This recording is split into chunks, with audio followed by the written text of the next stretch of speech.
Mysterious void discovered in Egypt's Great Pyramid. Egypt's Great Pyramid of Giza, one of the wonders of the ancient world, and a dazzling feat of architectural genius, contains a hidden void at least 100 feet long.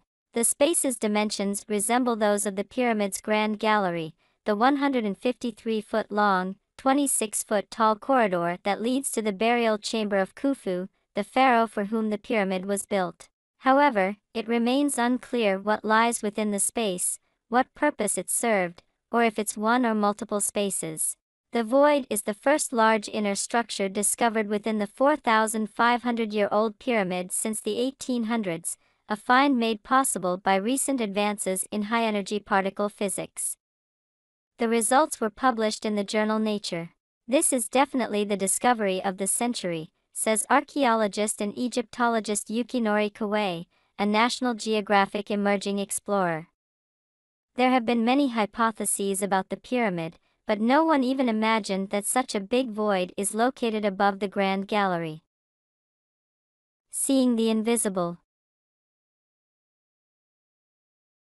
The new discovery comes out of the Scan Pyramids project, an international mission under the authority of Egypt's Ministry of Antiquities.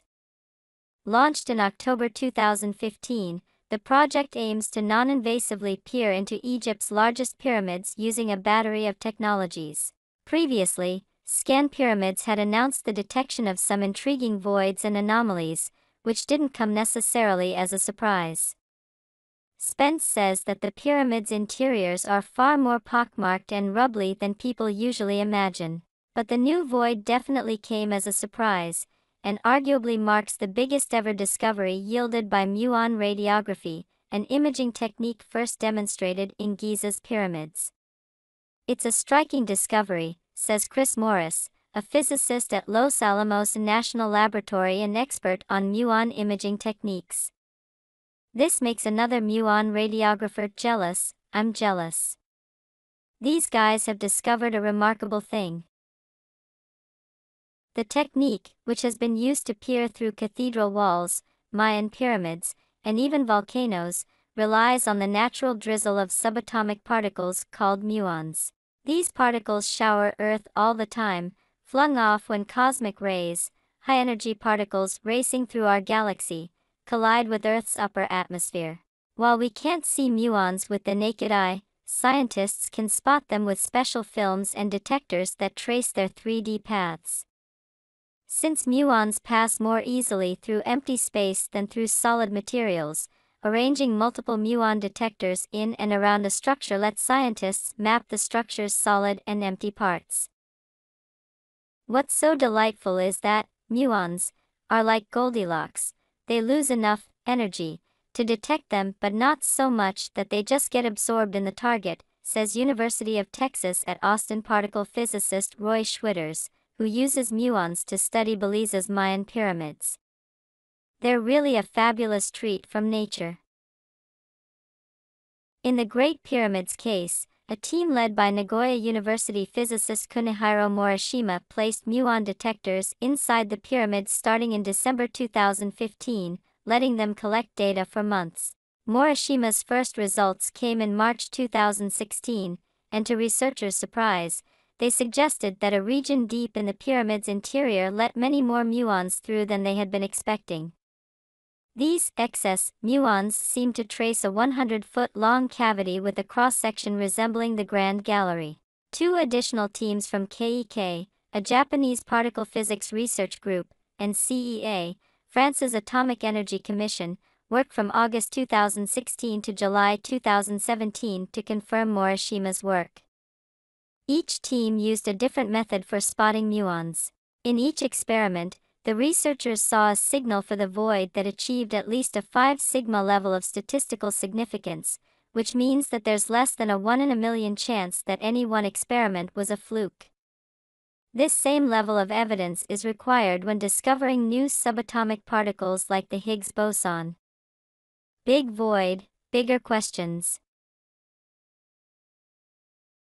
The seemingly empty region, which the researchers neutrally call the void, is at least 100 feet long. Its purpose remains unclear, researchers are cautiously avoiding the word chamber for the time being.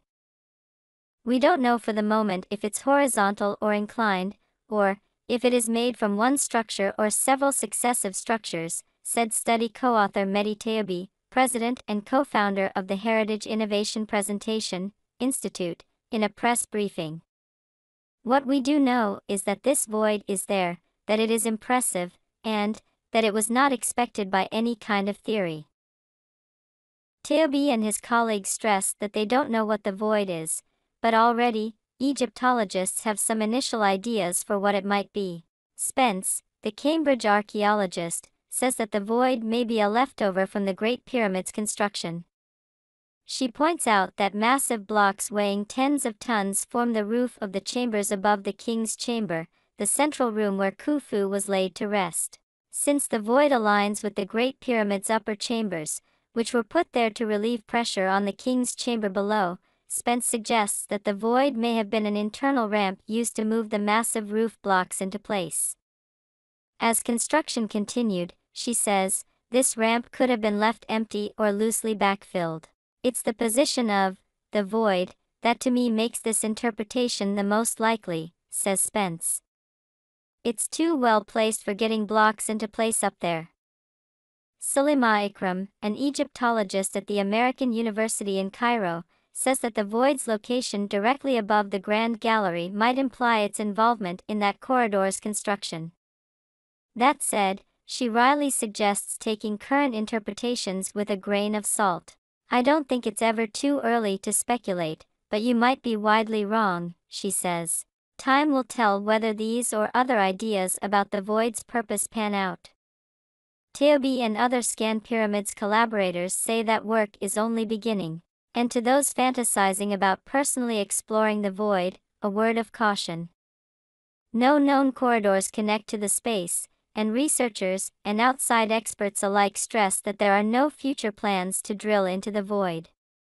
Instead, they say that in the near term, they will do whatever they can to peer into the space non-invasively. There's lots of heavy, thick rock, and by drilling something, you don't know how you will affect the entire thing, says Ikram. If there's something behind the Mona Lisa, would you want to wipe her clean and see what's behind her? You really have to preserve the integrity of the monument. And you? With the questions posed in the video, what do you think? Please comment to us about your personal opinion.